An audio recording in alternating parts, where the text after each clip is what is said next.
तो इसके कान में मैंने यही कहा है बस कि देखो मैंने आपके पैसे ले लिए हैं, तो अब मैं भी मजबूर हूँ, मैंने आपको सेल करना है, तो अल्लाह के लिए मुझे माफ़ कर दो। ये बात इसके कान में मैंने कहने की देर हुई है, बकरा साथ ही लंबे सांस लिए हैं दो, साथ ही बकरा रोना शुरू हो गया। तो ये बकरा है ही नहीं था असल में, ये तो मेरा बेटा था। उधर लड़कों ने मुझे, बंदों ने पकड़ लिया, पकड़ के साइड पे बिठा के मुझे पानी पिलाया, मैं भी रोना शुरू हो गया था। सोशल स्टोरीज चैनल को सब्सक्राइब कीजिए और साथ बेल आइकन को दबा दीजिए ताकि हमारी हर आने वाली तमाम वीडियोस से आप बाखबर रह सकें। अस्सलाम वालेकुम नाज़रीन, आपका मेज़बान आबिर अहमद आपकी खिदमत में हाजिर है और आप देख रहे हैं सोशल स्टोरीज़। नाज़रीन, आप जानते हैं कि कुर्बानी के एक दिन पहले एक ऐसी वीडियो वायरल होती है जो पूरी दुनिया पे छा जाती है और एक बकरा नज़र आता है जो अपने मालिक के गल लग के रोता है और बड़ी रोने की आवाज़ें सुनाई देती हैं। मालिक भी रोता है, उसे दिलासे देता है, लेकिन मालिक भी मजबूर होता है उसे बेचने पर, और बकरा भी रोता है अपने मालिक की जुदाई पर। लेकिन होता क्या है, एकदम वो मालिक गायब हो जाते हैं और फिर एकदम वो सामने आते हैं। वीडियो के वायरल जो मालिक हैं वो हमारे साथ मौजूद हैं, इनसे गुफ्तगू करेंगे कि वो बकरा क्यों रोता था और बकरे की जुदाई ने इन पे क्या असर डाला है और तमाम कहानी जानते हैं। अस्सलाम वालेकुम सर। वालेकुम अस्सलाम। अच्छा सर, पहले तो आप अपना ऑडियंस को नाम बताइएगा। मेरा नाम अदील भट्ट। इनका नाम अदील भट्ट है। अच्छा सर, आपकी एक वीडियो वायरल होती है, आप बकरा बेच रहे हैं माशाल्लाह, और बकरा बड़ा खूबसूरत है, बड़ा मोटा ताज़ा है, बड़ा कदकाठ का है, लेकिन जैसे ही आप उसे बेचते हैं वो आपके गले लग के रोता है। ना आपको वीडियो भी दिखाई दे रही होगी, आप देख रहे हैं वीडियो किस तरह वो गले लग के रो रहा है और मालिक भी उसे चुप करवा रहा है, लोग भी उसे दिलासे दे रहे हैं। तो उसकी क्या वजह थी? वरना लोग बकरे बेच के निकल जाते हैं, बकरों को भी परवाह नहीं, मालिक को भी परवाह नहीं, आपका बकरा आपके गले लग के क्यों रो रहा था? असल में बकरे का ज़्यादा किरदार है, मैं तो खिदमत करता हूँ जानवरों की, लेकिन ये बकरा जो है ना बहुत ही दिमागी लेवल पे ना बकरों जैसी हरकतें नहीं थी इसमें। ये हर बात सुनता था, समझता था, बहुत ही क्या बताऊँ, बहुत शरीफ बकरा था। तो इसको मैंने पूरा 1 साल जो है ना अपने हाथों से खिलाया। मैं हूँ, मेरे 2 शागिर्द हैं, तो हम इनको तीनों खिलाते रहे हैं। 2 बकरे थे हमारे पास, तो इसकी बड़ी खिदमत की है। इसको फ्रेश मक्खन, असल देसी घी जो हम खुद खाते हैं घर में, तो इसको जो है मैं बाकायदा बादाम वाला दूध, बड़ा कुछ इसके सामने तैयार करता था।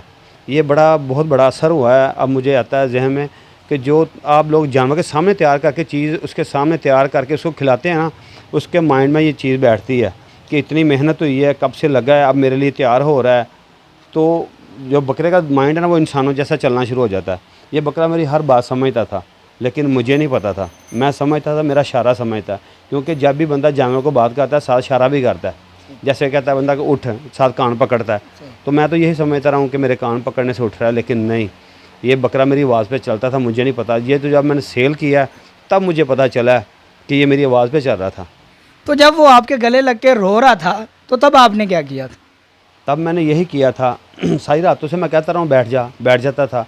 कोई कस्टमर आता था, भाई दिखाओ कितना बड़ा है, कितने पैसे, मैं कहता 12 लाख उठाओ, मैं उठा देता था।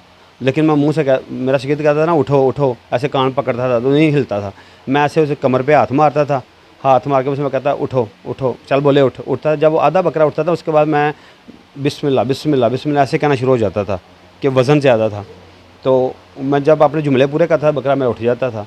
जब मैंने इसे सेल किया मुझे तब पता चला कि ये तो मेरी बातें समझ रहा है। तो सेल करते मैंने इसके पैसे पकड़े हैं। पैसे पकड़ के तो मैं बर्दाश्त नहीं हुआ मुझसे कि मैंने पैसे पकड़ लिए इसके। तो इसके कान में मैंने यही कहा है बस कि देखो मैंने आपके पैसे ले लिए हैं, तो अब मैं भी मजबूर हूँ, मैंने आपको सेल करना है, तो अल्लाह के लिए मुझे माफ़ कर दो। ये बात इसके कान में मैंने कहने की देर हुई है, बकरा साथ ही लंबे सांस लिए हैं 2, साथ ही बकरा रोना शुरू हो गया। तो जब वो जब रो रहा था आपके दिल पे क्या असर हो रहा था? तो आप क्या सोच रहे थे, मुझे बेचना चाहिए, नहीं बेचना चाहिए, या इसके बगैर मैं रह सकता हूँ, नहीं रह सकता, या ये मेरे बगैर रह सकता या नहीं रह सकता? क्या उस वक्त आपके जहन में या दिल में ख्याल आया था? मैं अपनी पूरी लाइफ में ऐसे नहीं रोया। मैं अपनी पूरी लाइफ में ऐसे नहीं रोया जैसे मैं सगियाँ पुल पे रोया हूँ। 50 लोग देखने वाले थे। उधर लड़कों ने मुझे, बंदों ने पकड़ लिया, पकड़ के साइड पे बिठा के मुझे पानी पिलाया, मैं भी रोना शुरू हो गया था। मैं बकरे के सहारे खड़ा हूँ, बकरा मेरे सहारे खड़ा, वो मेरे कंधे पे सारा वज़न उसने डाल दिया। मैंने उससे ऐसे जफ्फी डाली थी तो मैंने उसके ऊपर वज़न डाल लिया। तो लोगों ने फिर पकड़ा, मुझे पानी शानी पिलाया, मुझे हौसला दिया, कोई बात नहीं, रोने वाली कोई बात नहीं है। तो ये बकरा है ही नहीं था असल में, ये तो मेरा बेटा था। तो ईद वाले दिन आप पे क्या बीती और आपके घर वालों ने आपको क्या कहा? मैंने ईद वाले दिन कुर्बानी नहीं की छतरे की। मेरे जिस्म में इतनी गुंजाइश नहीं थी कि मैं कोई काम कर सकूं। मेरा जिस्म मेरा साथ नहीं दे रहा था, तो मैंने फिर टरवल दिन अपना छतरा जो है ना वो कुर्बान किया। तो आपके जिस्म से आप गोया कि जान ही निकल चुकी थी। मैं बिल्कुल निढाल हो गया था, मेरा जिस्म बिल्कुल काम करना छोड़ गया था। जो उसके जाने के बाद तो सारा कुछ मेरे साथ हुआ है। उसके जाने के बाद अभी तक देखें इस जगह पे मैंने कोई जानवर नहीं रखा, 8-9 जानवर सारे बाहर बांधे हैं। ये जगह पे बस बैठता हूँ उसकी यादों में और सोचता हूँ कि जानवर वाकई दुआ करता है। अभी मैं आपसे बात कर रहा हूँ, इतनी गुंजाइश नहीं है मेरी आवाज़ में कि मैं आपसे सारी बातें कर सकूँ, तो अब तो इतने दिन भी गुजर गए हैं। अभी भी रोना आता है उसकी याद में? क्या करते हैं रात को, या कभी याद आती है तो उसकी याद में क्या करते हैं आप? अभी देखिए आप मेरे से बात कर रहे हैं, आप समझ रहे हैं मैं कैसे बोल रहा हूँ। बोलना तो मुश्किल है, लेकिन अब क्या करें, अपने आप को समझाना है। रोना इस बात का नहीं है कि बकरा चला गया ये, लेकिन ऐसा बकरा शायद कभी आए। जानवर के साथ मोहब्बत की है, इसका सिला मिला है। इंसानों से मोहब्बत करने से इंसान सिला नहीं देता, अल्लाह पाक ही देते हैं। तो मैं कहता हूँ जानवर रखने चाहिए, इनसे मोहब्बत करनी चाहिए। देखिए मैं अभी आपसे पहले इंटरव्यू हुआ है, मैं उनको भाई को दिखा रहा था, मैं फ्रेश मक्खन निकाल रहा हूँ। सबको ये जो बांधे हुए सबको मक्खन खिलाना है, वही मक्खन इसमें से मैंने अपने घर लेके जाना है। तो इनकी खिदमत करने से बहुत सिला मिलता है। अच्छा, आपने ये जुमले लिखे हुए हैं बड़े खूबसूरत अशार की शक्ल में। नाज़रीन आपको यकीनन ये नज़र आ रहे होंगे, स्क्रीन पे आपको नज़र आ रहे हैं। ये क्या लिखा है कि किसी के फ़र्ज़ की खातिर कलेजा बेच आया हूँ। ये आपके दिल की आवाज़ है, क्या वजह है, क्यों लिखे हैं आपने? भाई वाकई कलेजा बेचा, अगर नहीं बेचा तो बताएं। ये तो मेरे अंदर से निकले हुए सारे अल्फाज हैं। तो आपके जब ये अल्फाज आपकी नज़रों के सामने आते हैं तो यकीनन आपको वो रोता हुआ बकरा भी नज़र आता होगा। तो जिनको बेचा है उन्होंने कोई इज़हार ख्याल उसके बाद नहीं किया आपसे? वो तो बहुत अच्छे हैं।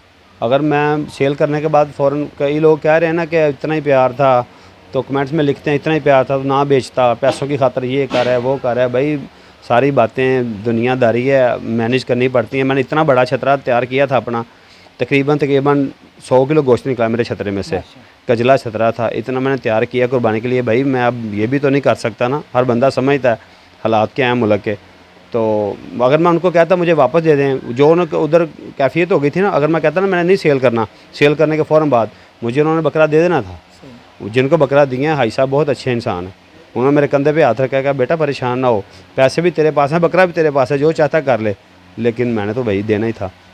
हमने उनकी ना वीडियोस देखी हैं, उन्होंने भी बड़े खूबसूरत और लाड़ प्यार से उनको रखा था, बादाम वगैरह खिलाते रहे। स्पेशल उन्होंने 3 पंखे उसके लिए ख़रीदे थे। तो आप जब कितने वैसे बेचा, कितने का था आपने? मैंने 8 लाख का बेचा। वो जिनको मैंने बकरा दिया बहुत बड़े मेहमान नवाज हैं, उनके घर में अब दूसरे दिन अपने शिगिर्द भेजे हैं, बकरा उनसे खा नहीं कुछ रहा था, तो उनके घर में खुद छोड़ के आया हूँ। उनके घर छोड़ के आया हूँ, उनकी बेटियाँ थी, उनकी वाइफ थी, उनके सामने मैंने कहा चल बोले बैठ जा, फ़ौरन बकरा बैठ गया। वो देख के चीखें मारनी शुरू हो गई लड़कियाँ कि ये कैसा बकरा कि इसने कहा कि बैठ जा तो बैठ गया, ऐसा बकरा हमने ख़रीद लिया। तो बस वो बहुत अच्छे हैं जिनके पास गया, उन्होंने बादाम बड़ा कुछ खिलाया लेकिन बकरा कम खा रहा था। फिर दूसरे दिन अपने शिगिर्द को दोनों को भेजा कि जाकर उसे खिला के आओ। ये दोनों गए हैं, जा खिला के, मैं मेरे से बर्दाश्त नहीं होना था।